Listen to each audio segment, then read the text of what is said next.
do something? No? Okay. All right. Well, thank you everybody for coming today. I really appreciate everybody taking their time out of their day to come and help us recognize National Recovery Month and to raise awareness about this very important issue. When I first ran in 2018, I quickly realized how great an issue recovery and addiction and substance use disorder is in our communities throughout the state. The many people that I met and the stories that they shared about their stories of grief, suffering, and how our counties are dealing with addiction really impacted my life, changed what I wanted to do as a legislator. And that's why I'm so grateful to be able to raise awareness today. Tippecanoe County, where I serve, is doing some great work, but it's still our first responders that are dealing on the front lines to address these mental health issues, substance use disorder in our state, and so much work that still needs to be done. So that's why we're here today, and we want to I met these wonderful women, and they're going to share their stories of loss, grief, struggles with addiction and recovery, and how those challenges became their inspiration for helping with substance use disorder. So as I said, their stories changed my life, and that's why today I wanted to have them share their stories. And we can work together to highlight the challenges that we're still facing and recognize this month of September as National Recovery Month. So first I want to introduce Rhonda Stein. Rhonda is an advocate for overdose awareness. She started One Love in 2019 to honor her son and became an Indiana naloxone entity. They distribute and train people on administration of naloxone and Narcan.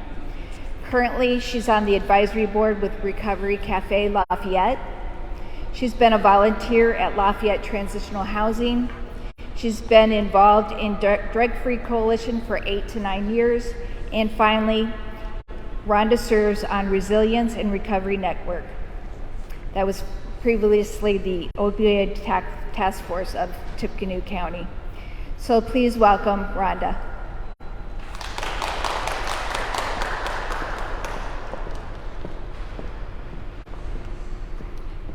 Thank you, Chris, and thank everyone for taking the time to attend this morning to celebrate Recovery Month, honoring some of the best and strongest people I know.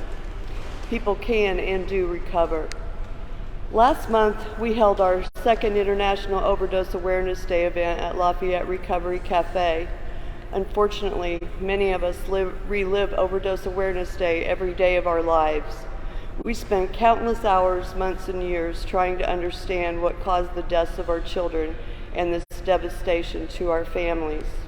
The what-ifs are endless and complicated. It is not something you can even comprehend unless you've been through it, and even then, you really can't wrap your brain around it.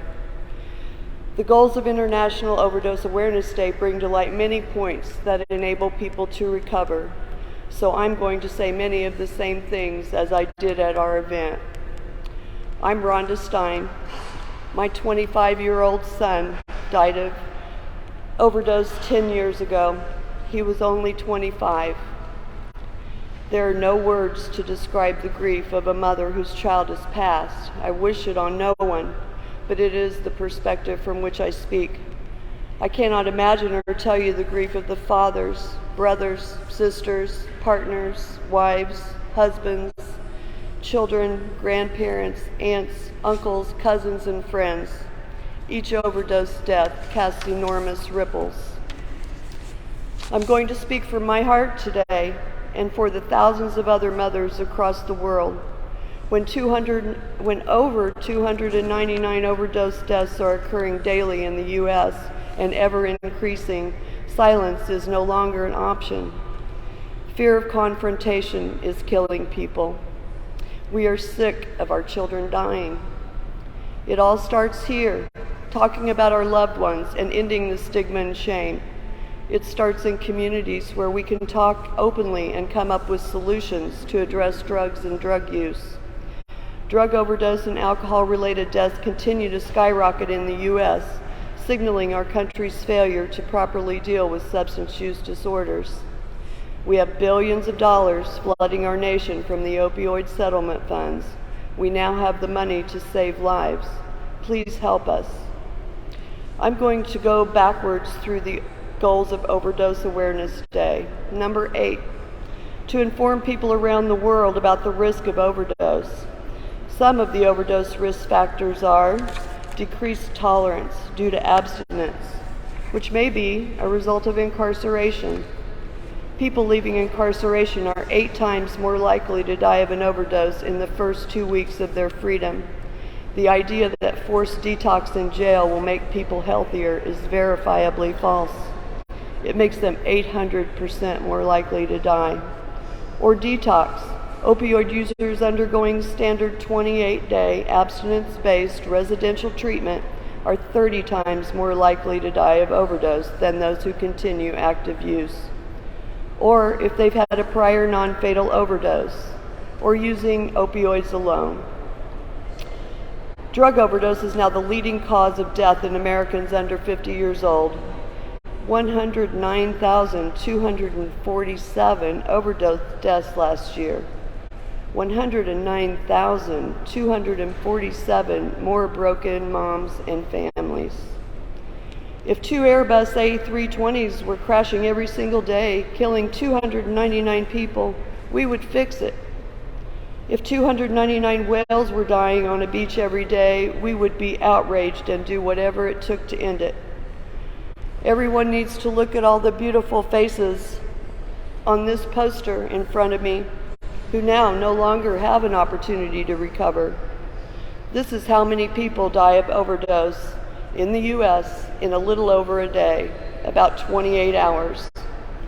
There's Sammy, Michael, Josh, Cody, Summy, Ava, just to name a few of the familiar faces, and my TJ in the center giving his peace sign.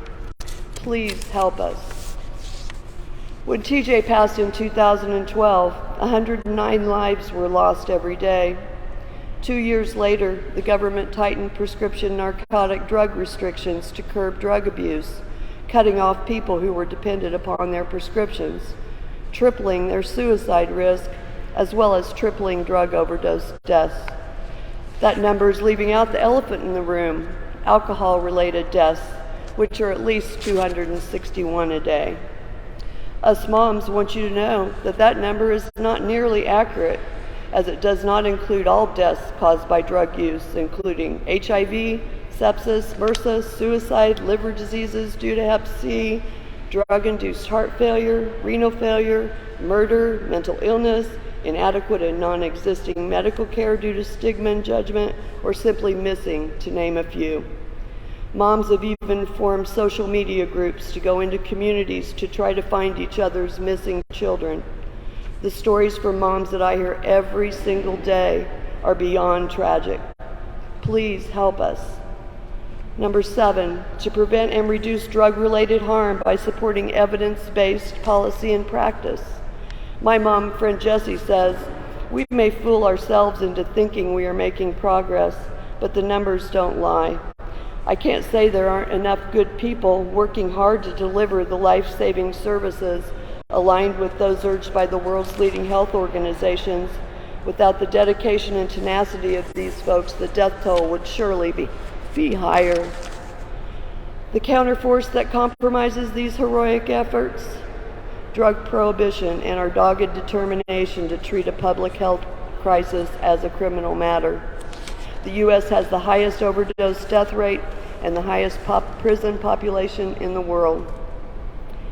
An issue revealed from the strategic doing analysis of the Resilience and Recovery Network in my county was the stigma around medications for opioid use disorder. Facts are that if methadone or buprenorphine are initiated even without counseling, there is a 50% or more reduction in death rates. I hear mothers' stories. So happy and hopeful when they start to see the light returning to their child's eyes and getting their lives turned around due to getting on the proper medication and dosage. Then their hope is ripped away from them when there is no place for their child to go for sober living while on these life-saving medicines, or their children are jailed, many times on old charges, and forced to go through withdrawal when medications are denied in jail, or they are forced to taper off due to the pressure of stigma and return to getting relief from street drugs.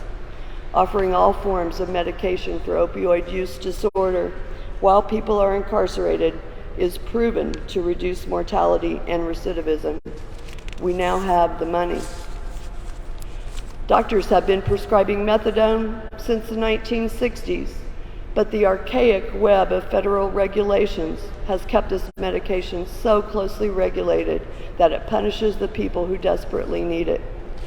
Daily dosing, some driving hours to a clinic every single day, taking a bus, required to work, required to go to meetings, pass drug screens, which for some is impossible in early recovery. Then the fees, if they can't get the money for their fees, they are no longer allowed to get their medication, so they return to street use. Our system set people up for failure. It needs to be easier to get treatment than to get drugs on the street. We now have billions of dollars from the opioid litigation funds, blood money of our loved ones, fought for by the victims, mostly moms sharing the tragic stories of their children's struggles and eventual deaths. We need to ensure the opioid litigation funds are used to help save lives of the current victims as it was intended, opioid abatement, funding evidence-based treatments and resources, not being shifted into drug war policing and abstinence-based treatment models or road repair. There are many paths to recovery. SAMHSA defines recovery as a process of change which individuals improve their health and wellness, live a self-directed life, and strive to reach their full potential. There is no one right or wrong way, only the way that works for that person. Dead people do not recover. Please help us. Number 6, to provide basic information on the range of support services that are available. We have many great people and organizations in our community, state, and country. We need to get these billions of dollars into the hands of those who are saving lives. Please help us. Number 5, to stimulate discussion about overdose prevention and drug policy. You're 10 times more likely to save a life with naloxone than CPR. And Gina's going to give us a Narcan training in just a little bit here. As far as drug policy, we've spent trillions of dollars on this drug war, when if that money had been spent to help people rather than punish them, we would have had better outcomes. Maybe my son would be here. The highest drug-related arrests are for alcohol, followed by paraphernalia. People who use drugs are not safer or better off in jail.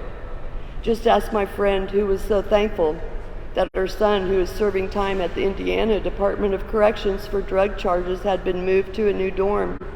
She was hopeful that would stop the beatings and hospitalizations he's been enduring in prison. Please help us. 21 years ago, Portugal showed the world a better way of decriminalizing all drugs by shifting money from policing into healthcare and education.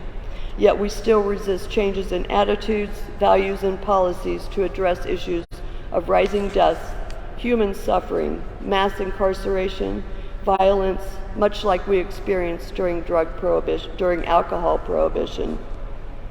The DEA was formed in 1973 and for 49 years has failed to keep drugs off the street.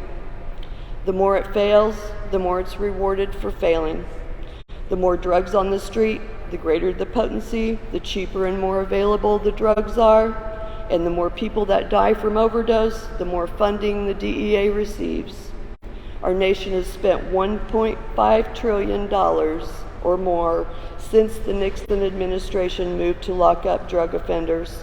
Please help us stop these deaths. Number 4, to send a strong message to current and former people who use drugs that they are valued. Every single soul on this earth is valuable. We all deserve dignity and respect. We all deserve love and compassion. Some of the most generous people have no money. Some of the wisest people have no education. Some of the kindest people were hurt the most. We never know what another person has endured. Through judging, we separate. Through understanding, we grow. Number 3, to give community members information about the issue of fatal and non-fatal overdose. We have an urgent need to improve hospital-based addiction care. One of the fatal overdose risk factors is prior non-fatal overdose. The stories I've heard of how people with substance use disorder are treated inhumanely in hospital settings are unconscionable. Emergency departments can make the difference between life and death, yet far too many fail to provide essential evidence-based and life-saving care for those patients. That must change. Hospital emergency departments have an obligation to provide equitable care for all patients. Addiction is a treatable medical illness. Individual clinicians, hospital leaders, hospital organizations, community agencies, educators, and policymakers all have a role to play. Protocols need to be set to have peer recovery coaches meet face-to-face with every single person while they are in the hospital for a non-fatal overdose. Every ER doctor everywhere in the U.S. needs to be waivered to write scripts for Suboxone to get treatment started immediately. No waiver is needed to write scripts for OxyContin. This makes no sense. Our children are dying. Please help us.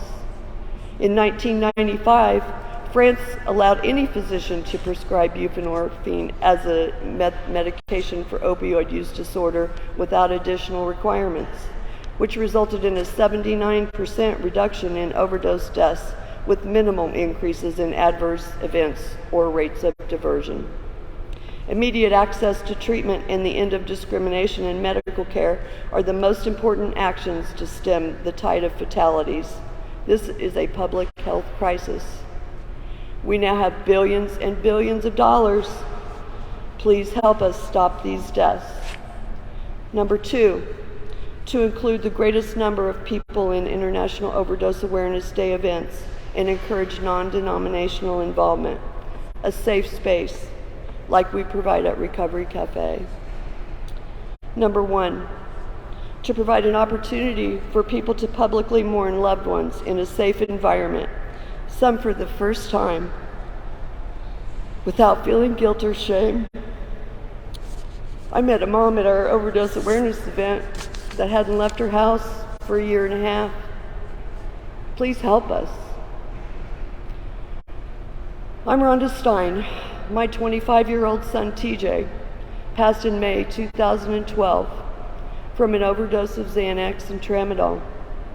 I'm not ashamed of my TJ. I'm so very sad that he's not here. But I'm so very proud of him and always have been. He fought a tough battle that I will never comprehend. I can tell you how wonderful TJ was, kind, compassionate, caring, how he won every wrestling competition, was top tackler in the state his junior year, how he loved skateboarding with his brother and friends, how much he loved life, his family, food, animals, cars, planes, music, fishing, how he was the life of the party. So much fun, a risk taker, and how broken our family is without him physically here. However, I hear similar stories from each and every person who's had a loved one pass from this disease, the many lives they touched, the laughter they brought about, the love they shared with each person in their life, the tears they cried, the battles they won and lost, the dreams they each had, and the beauty and uniqueness that made them who they are. Guilt? I don't believe there is a parent who's had a child pass from any cause that doesn't feel guilt. Tough love was the name of the game in 2012. The experts at the time told us we had to let TJ hit rock bottom or he was going to die. Well, he died anyway. I regret not just loving him where he was at, no matter what, no matter how hard, without judgment. I will carry that with me till my last breath. I was given the gift of this amazing son, albeit for too short a time. Evidence shows that tough love doesn't work for most people, and worse, it can cause more harm than good. The opposite of addiction is connection. People need hope. When we truly love people, we must meet them where we are, not where we think they need to be. We must give them what they need, not what we think they need to have. We must respect them for who they are, not who we think they ought to be. We are all worthy of love. When I look at the beautiful urn that contains my son's earthly body, I know his soul is not in there. He is in the wind, the birds, the ripples of the water, the sunsets, the numbers, and the synchronicities we are shown. Every joyful moment is shadowed by his absence. It is with great loss that we grow and learn. We don't have to welcome the pain. We have to use it so that rather than destroy us, our pain will serve great purpose. Our purpose is to stop these deaths. We do not want this happening to other families. During the time I've been talking to you, 3 or more people have died of overdose. People can and do recover. Evidence-based treatment and prevention programs are essential. We now have billions and billions in opioid settlement funds flooding our country. The use needs to be transparent, used as intended for opioid abatement, helping people struggling to recover based on evidence to save lives. We moms are begging you, please, please help us. Thank you all.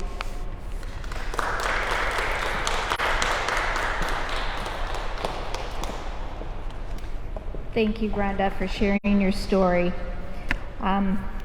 As a mom, it gets to you every time, the pain and suffering that continues. But now we're going to hear a story of recovery. Grace has been working for Tippecanoe County Health Department for almost 4 years. In 2018, she started learning about peer support and what it really means to support individuals who use substances and experience mental health concerns. She is passionate about harm reduction and advocating for any position change while meeting people where they are at any given point. She received one of Tippecanoe County's celebratory recovery rally Peer of the Year awards in 2019. Grace has been invited to several seats in Lafayette community, including the advisory committee for Recovery Cafe.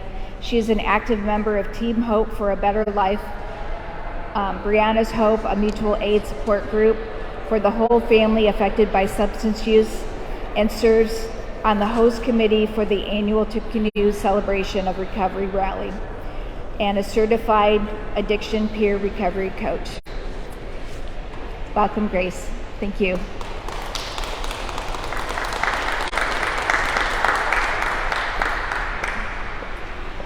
Hello, everyone. My name is Grace Paton. I'm a person in long-term recovery, and I have worked in Lafayette for 4 years, as Chris said, and I grew up in Indianapolis, and it's pretty surreal being here, where I was walking into the building, and I used to spend my days walking around downtown feeling hopeless and lost, and I wanted to figure out how to find a different way. And I wouldn't have been able to do that with the endless support that I had. I started experimenting with drugs and alcohol at 11 years old, and by 16 I was fully dependent on opioids and using IV heroin every day. And when I wanted to find help in ways to get through what I was going through. I was always able to lean on members of my family, and the privilege of having that is why I'm here today, and I know that. I moved to Lafayette after leaving treatment at the end of 2015. I moved into the Home with Hope, which is a recovery residence in Lafayette. And after 3 weeks of being there, I had experienced a situation that I felt that I was putting other people in danger. When I do things to the extreme, which I know that story is not just subject to me. A lot of us experience that, and so I left and came back here for 3 days. I don't remember those 3 days. After that, I came back to Lafayette and I started making changes, and that's where we go back to any positive change. So I hadn't reached the point where I was abstinent yet, but I was starting to make decisions that were pushing me towards getting to where I wanted to be. And I started on MAT. Suboxone saved my life. After being on Suboxone for 3 months, I found out I was pregnant with my daughter.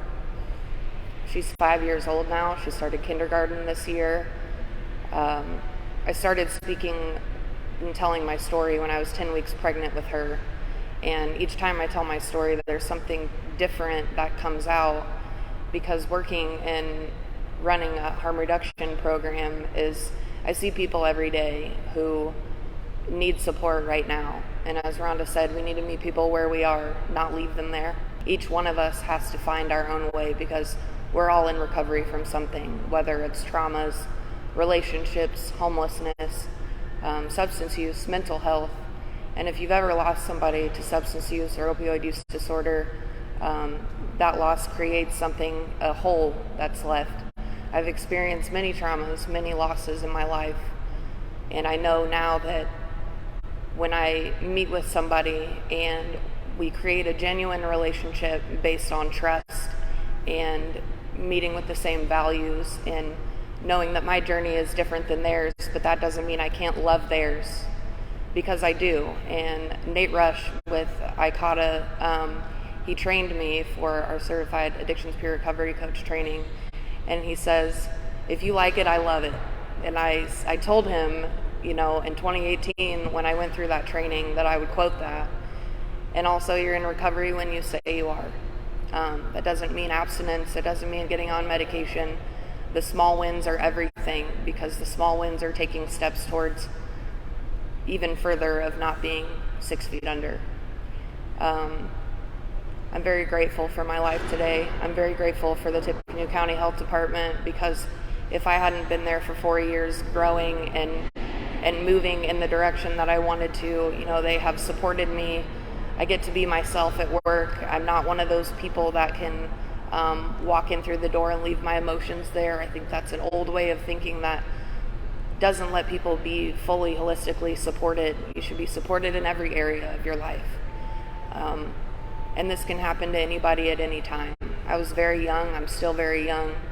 And getting treatment at a very young age, I think that helped me grow to where I'm at now. Because when we leave people, and we leave teens especially, in a place where, they're just kids, this is just a phase, they'll get over it, that's not necessarily true. And we've lost more teens now than ever from substance use disorder. So I want everyone to take home that I am just one person in this. As Rhonda said, there's over 109,000 deaths last year. In 2018, we were all gathering in Lafayette, getting different resources set up, partnering, because there were over 72,000 in 2017. And now we need to keep that same motivation driving forward. I go to work every day and I meet people who are beautiful individuals, and just because they use drugs doesn't mean they don't deserve dignity, respect, and compassion. And when you meet somebody who you may seem as struggling or going through something, that's everyone, not just the people who use drugs. So I think that's all I have. Thank you so much for having me.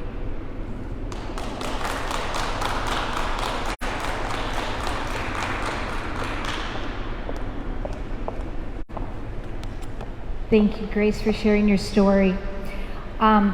we're going to have an extra additional discussion from Lisa Werth, who has some great information for us about how we can teach our youth and address and prevent substance use in the future for a lot of young people. And so welcome, Lisa Werth.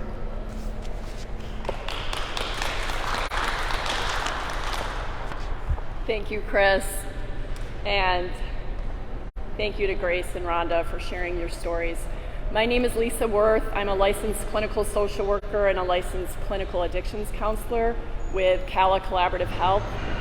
We specialize in evidence-based programming for early intervention. So we are kind of trying to tackle the early end of substance use disorders before they become moderate to severe substance use disorders. And in light of the devastation that we see with overdosing and addiction and mental health issues these days, it's really important to do the right kind of prevention and early intervention. I think Grace mentioned her first use was at 11 years old.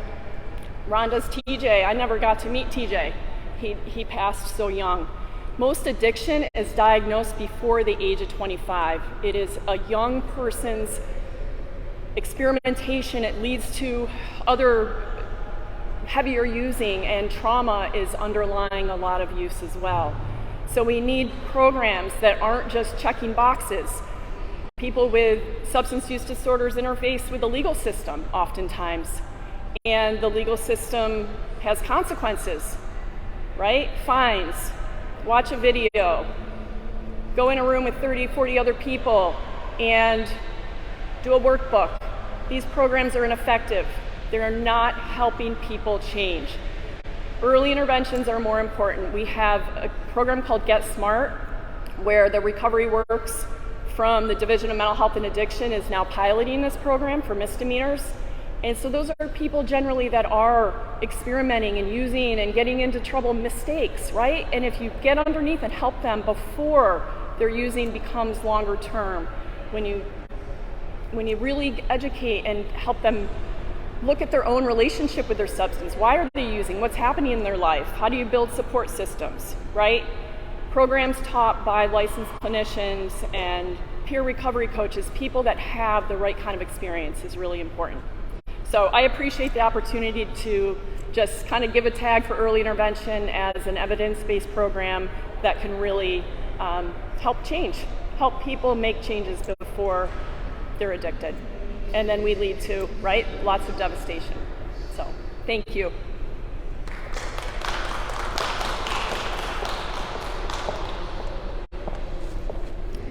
Thank you so much, Lisa. And finally, what everybody could do is carry Narcan with them. And to demonstrate this and give us some more information about that, we're going to hear from Gina Fears. Spent 20 years contributing to Indianapolis Human Services Community before her current position as Assistant Director of Recovery and Community Services at PACE, Public Action in Correctional Effort. Her immediate charge at PACE has been to develop peer-to-peer recovery coaching services at the DMHA Partnered Recovery Resource Center. Her previous experiences have gained her through patient outpatient treatment, research, nutrition, and supportive living management at Fairbanks. Gina also maintained a special focus on women's recovery services through the creation of Esther's Place, a women's counseling center, and as a former executive director of Dove Recovery House for Women. Gina has trained peer-to-peer recovery coaches across the state of Indiana for certification, including the IDOC therapeutic communities. She has partnered for research with the IUPUI School of Public Health, studying the benefits of peer-to-peer coaching with the PACE population.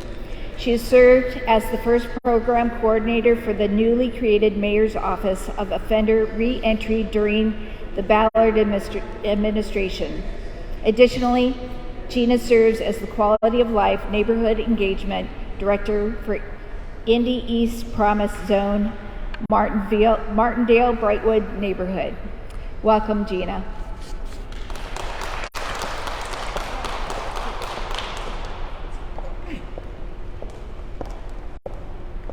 That was a lot. But you know what? Let me just say, as a person also in long-term recovery, what a blessing it is to be able to hear someone say those type of words about you. And that is why we get up every day and we do this work that we do, no matter what setting we're doing it in, so that we can hear those words about one who once thought there was no hope, no one would say anything good about them, no one had anything nice to say about them. That is what recovery looks like, is one standing with another, expressing and sharing the hope that is internal to me now, and allowing it to be held and felt by the one in front of me, recognizing that they too can experience the same joy. And so I thank you, Representative Campbell, for asking me to come today. I thank my employer, PACE, for allowing me to come and represent them. I thank the Indiana Recovery Network, the full infrastructure of recovery that is amazing in the state of Indiana. And I thank my class that is waiting for me to come back as we continue to train those individuals with lived experience to be the ones that help others to move forward in their own personal recovery. Thank you for sharing. Thank you for sharing your heartfelt mom story. I see you. I feel with you. Thank you for sharing your personal story. Thank you for being one of our certified peer recovery coaches in the state of Indiana. And Ryan, I know you didn't come for that, but I want to thank you for always supporting the work that we do at PACE and the work that we do across this state. And when we talk about having allies in the community that support recovery, support recovery from substance use, you are prime in that category of allies.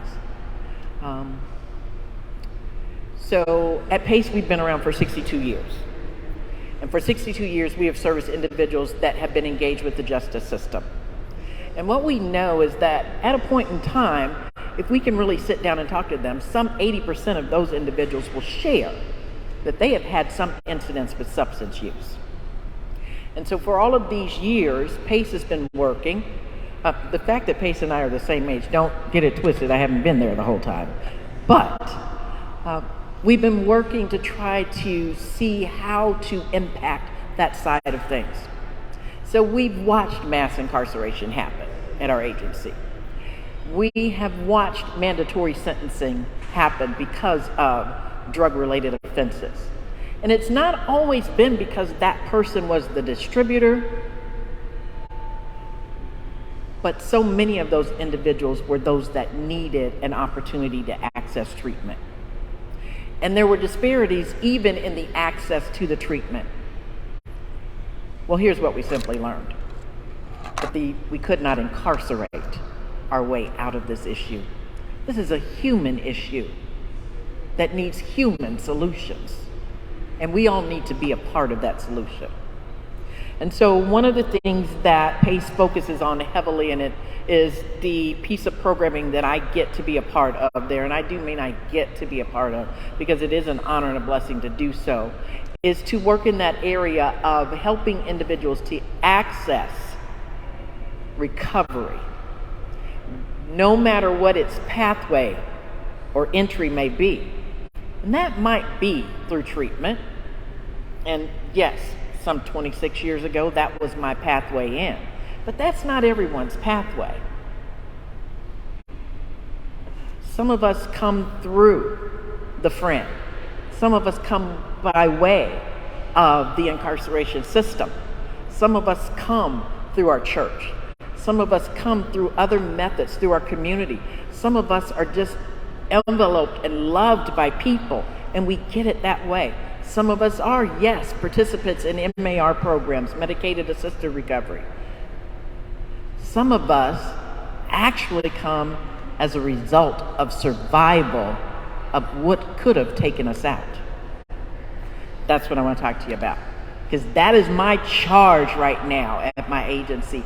That is my task. That is my goal. That is what I'm standing for, is that each and every one of us, whether we are persons that claim to be in recovery ourselves or otherwise, just the neighbor on the street, the clerk at the grocery store, the person at the gas station, we can all be a part of the solution. And how do we do so? We do so by partnering. And when we partner and we collaborate, we find that great things happen. And the main thing is this little piece here. So naloxone is the proper name, and many of us probably know it as Narcan. And what if everyone in our community had at least one dose of Narcan in their possession? What if everyone in our community had at least this one dose and then knew the simple way to use it? What if everyone in our community had at least one dose, knew the simple way to use it, and then talked to others about getting their one dose? And that's where we're at today. That's what has to happen. Absolutely, Rhonda. You shared all of those things that have to happen and where we need to put funds and where we need to put money. And I'm going to lean on the legislators to take care of that for us. PACE hosts an advocacy day at this same state house every year. And our host is another state representative who believes in this cause. And so I'm going to make sure that the two of these ladies get together. And by the time we host our advocacy day next year, they will both be standing there with us. And then we're going to lean on them to work in their lane and make sure those funds get allocated to where they need to be allocated. And one of the places that they need to be allocated is making sure that we still have free access to this simple product. Let me show you how simple it is. So the person at the grocery store is nodding in their car. We don't know what's going on with them. And we walk over to the car and we can simply open that door and ask, hey, are you okay? Are you okay? And it's a light touch. It's a friendly touch. It's a motherly touch sometimes. And then we find out, no, you know what? There's a little baggie on the seat. There are things that around them that look like this might be an overdose. And because we're part of this community that has our piece of the solution with us, we're able to grab that. We're able to put that person on their back. We're able to undo this simple packet, pull out this little nasal spray, put our thumb there on the red plunger. It's marked in red on purpose. And we're able to give that person a dose of this life-saving substance. We turn them to their side, to a recovery position, and we make sure that we call 911. And you know what's really cool about this? What if Rhonda and I were at the grocery store together? I'm administering the naloxone. Rhonda's already called 911, and help is on the way. It's really that simple. It's really that simple. As I'm going through community and doing community conversations and bringing legislators in and bringing the coroner in to give the facts and the figures and the data that these ladies have shared with you today, and we do this at PACE and we do this in community. But it's no good if the community won't become involved as well. Again, I go back to my friend Ryan here. Actually, Ryan lost his friend to an overdose. But he is such an ally, and the family of that friend is such an ally, that with what we do at PACE in our recovery community organization, they allow us to use that young man's name, and in that name we carry out these programs, because why should that be in vain? It's sad enough that he's left us. Actually, that young man worked at this state house. So this state has not only seen a family grieving, seen a friend grieving, but this state has lost an employee. So why shouldn't we all participate in the solution? Let's try it again. My neighbor is in distress. I have my special dose of the solution. I pat them, I rub them. I look around to see what I might see. It looks like it might be an overdose. I open the packet. I pull out the little nasal spray. I put my thumb on the red plunger, and I give them a dose in each nostril. I turn them to the side to their recovery position, and I make sure that emergency help is on the way. It's just that simple. You're right. The dead can't recover. However, I can bring people back as part of this solution and give them the opportunity to choose a pathway to recovery and then support them in that. I just want to share one other thing. Grace, thank you so much for bringing up the fact that individuals now have the opportunity to completely flip their lives.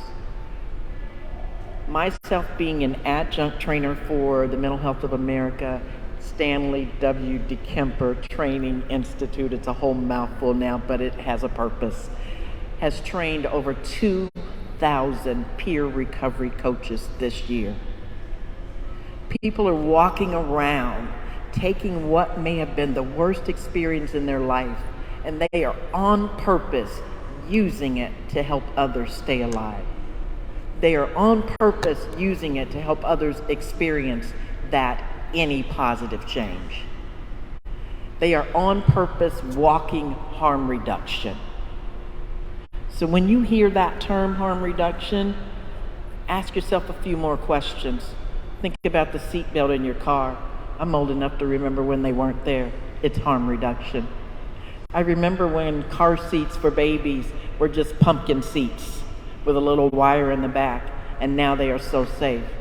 And that is harm reduction. And this piece that we do with this simple nasal spray is harm reduction. Any way we help an individual increase the quality of life as they see it and move one step further from their risky behaviors is harm reduction. So why don't you join us? Why don't you get on board, be a part of the solution, and if you're one of those with your own lived experience of use, your harm reduction can go even further. I'd love to see you in class. We'd love to have you certified by the state to go out and be the walking, breathing, loving, compassionate, empathetic harm reduction that others need to recover. Thank you.